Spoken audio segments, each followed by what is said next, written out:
సాతానుడి first కుతంత్రం ఏంటంటే కనుక హతసాక్షులుగా ఈ క్రైస్తవులందరూ చంపేయాలనుకున్నాడు. ఎందుకంటే హతసాక్షులుగా చంపేదని చెప్పేసి చక్రవర్తులు లేపాడు, భూపతులు లేపాడు, అధిపతులు లేపాడు, రాజులు లేపాడు సంఘం మీదకి.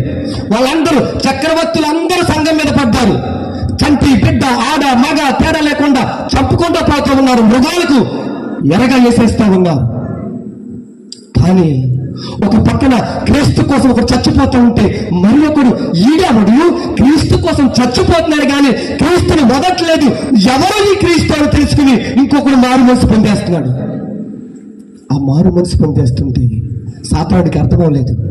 చంపితే తగ్గిపోతారనుకున్నాను కానీ చంపితే రోజు రోజుకి పెరుగుతున్నారు ఏంటని ఆలోచించాడు.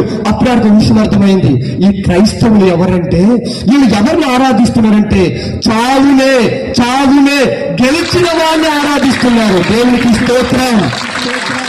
చావునే గెలిచిన వాడు, చావును లెక్క చేయని వాడు, ముళ్ళు విరిచిన వాడు అలాంటి వీళ్ళ చావుకు భయపడే జనాంగం కాదు.